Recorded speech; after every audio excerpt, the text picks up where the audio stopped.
നമസ്കാരം. തെരഞ്ഞെടുപ്പ് ഫലത്തിന് പിന്നാലെ LDF-ൽ വലിയ പൊട്ടിത്തെറിയാണ്. പല ഭാഗങ്ങളിൽ നിന്നായിട്ട് പലതരത്തിലുള്ള ആരോപണങ്ങളാണ് ഉയർന്നു കേൾക്കുന്നത്.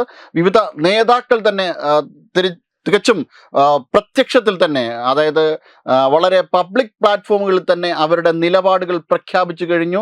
തിരഞ്ഞെടുപ്പ് ഫലം വന്ന ഉടനെ തന്നെ വഞ്ചൂരിലെ പ്രധാനപ്പെട്ട നേതാവായ വഞ്ചൂർ ബാബുവിൻ്റെ മകളും കഴിഞ്ഞ കോർപ്പറേഷൻ തെരഞ്ഞെടുപ്പിൽ, അതായത് ഇപ്പോഴത്തെ കൗൺസിലർ, ഈ അധികാരം ഇപ്പോൾ നഷ്ടപ്പെട്ടുവെങ്കിലും ഇപ്പോഴത്തെ കൗൺസിലർ എന്ന് പറയാൻ പറ്റുന്ന ഗായത്രി ബാബു തന്നെ തിരുവനന്തപുരത്തിൻ്റെ മേയറിനെതിരെ ശക്തമായ പ്രതികരണങ്ങളാണ് നടത്തിയത്. അതിന് പുറമെ ഇപ്പോൾ പല നേതാക്കളിൽ നിന്ന് തന്നെ വലിയ രീതിയിലുള്ള ചോദ്യങ്ങൾ ഉയർത്തിവിടുകയാണ്. വലിയ രീതിയിലുള്ള ചോദ്യങ്ങളാണ് ഇടതുപക്ഷത്തിൻ്റെ നേതാക്കൾ ഉയർത്തിവിടുന്നത്. തെരഞ്ഞെടുപ്പ് ഫലം നൽകുന്ന പാഠം പഠിക്കാൻ ഇടുക്കിയിൽ ഇടതുപക്ഷത്തിന് കഴിയണം എന്നാണ് KK ശിവരാമൻ എന്ന അവരുടെ സമുന്നതനായ LDF-ന്റെ ഒരു നേതാവ് തന്നെ, CPI-യുടെ നേതാവ് തന്നെ പറയുന്നത്.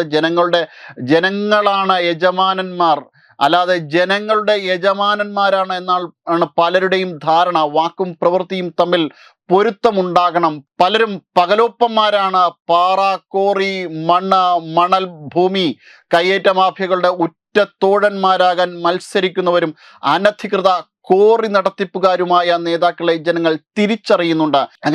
അങ്ങനെ പോകുന്നു KK ശിവരാമന്റെ പരാതികൾ. അങ്ങനെ കഴിഞ്ഞ 10 വർഷക്കാലത്തെ ഇടതു സർക്കാരിൻ്റെ ഭരണം കേരളത്തെ ഏറെ മുന്നോട്ട് കൊണ്ടുപോയി. സർക്കാർ ചെയ്യാവുന്നതെല്ലാം ചെയ്തു. എന്നിട്ടും എന്തുകൊണ്ട് വോട്ടർമാർ മാറി ചെയ്തു? അപ്പം കൊണ്ട് മാത്രം ജനങ്ങൾ തൃപ്തരല്ല എന്നാണ് ഇദ്ദേഹം തുറന്ന് സമ്മതിക്കുന്നത്. ശബരിമല സ്വർണ്ണക്കൊള്ളയ്ക്കെതിരെ ശക്തമായി അന്വേഷണം നടക്കുന്നുണ്ട്. പക്ഷേ ബഹുമാനപ്പെട്ട ഹൈക്കോടതിയുടെ മേൽനോട്ടത്തിലാണ് അന്വേഷണം. അപ്പോൾ ബഹുമാനപ്പെട്ട ഹൈക്കോടതിയുടെ അന്വേഷണത്തിൽ നടന്നില്ല എങ്കിൽ ഈ അന്വേഷണം കൂടി അട്ടിമറിക്കും എന്ന സൂചന കൂടി KK ശിവരാമൻ ഇവിടെ നൽകുന്നു. പക്ഷേ ജയിലിൽ കഴിയുന്നവരെ തള്ളിപ്പറയാനോ നടപടിയെടുക്കാനോ ബന്ധപ്പെട്ടവർ തയ്യാറാക്കാത്തത് ജനങ്ങളിൽ തെറ്റിദ്ധാരണ ഉണ്ടാക്കി എന്നും KK ശിവരാമൻ ഇവിടെ സമ്മതിക്കുന്നുണ്ട്.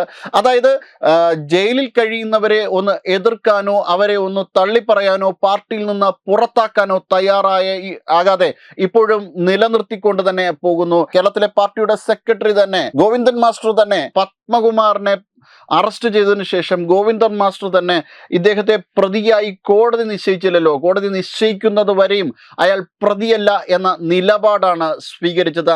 അങ്ങനെ തള്ളിപ്പറയാത്തത് കൊണ്ടുകൂടി ലഭിച്ച ഫലമാണ് ഇതെല്ലാം എന്നതാണ് KK ശിവരാമൻ പറഞ്ഞു വയ്ക്കുന്നത്. അങ്ങനെ നിരവധി ആരോപണങ്ങളാണ് KK ശിവരാമൻ പറയുന്നത്. തെരഞ്ഞെടുപ്പിൽ സംഘടനാ പ്രവർത്തനം വളരെ പ്രധാനമാണ്. ശക്തമായ പ്രവർത്തനം നടക്കണമെങ്കിൽ ശക്തമായ സംഘടനാ സംവിധാനം ഉണ്ടാകണം. അങ്ങനെ ഉണ്ടായിരുന്നോ എന്ന് പരിശോധിക്കണം. ഇടുക്കിയിലും ഭൂപ്രശ്നങ്ങളെല്ലാം പരിഹരിച്ചുവെന്ന് LDF പറയുമ്പോൾ അത് ജനങ്ങൾക്ക് അനുഭവപ്പെട്ടിട്ടില്ല എന്ന യാഥാർത്ഥ്യം തിരിച്ചറിയണം. തീർച്ചയായും ഈ തെരഞ്ഞെടുപ്പ് ഫലം എന്നേക്കുമായി ഉള്ളതല്ല. യാഥാർത്ഥ്യബോധ്യത്തോടുകൂടി സ്വയം തിരിച്ചറിയാൻ തയ്യാറാകണം എന്നാണ് KK ശിവരാമൻ പറയുന്നത്. അത്തരത്തിലൊരു ഫേസ്ബുക്ക് പോസ്റ്റുമായിട്ടാണ് KK ശിവരാമൻ മുന്നോട്ട് വന്നിരിക്കുന്നത്. അങ്ങനെ നിരവധിയായിട്ടുള്ള പല മേഖലകളിൽ നിന്നും ഇത്തരത്തിലുള്ള ആരോപണങ്ങൾ വളരെ ശക്തമായി തന്നെ വരുന്നുണ്ട്. പാർട്ടിയെ വലിയ മുൾമുനയിൽ നിർത്തിയിരിക്കുകയാണ് ഇത്തരം ആരോപണങ്ങൾ. എന്തായാലും ഈ ആരോപണങ്ങളെല്ലാം തന്നെ ചെന്ന് തറയ്ക്കുന്നത് പിണറായി വിജയനിലേക്കാണ്.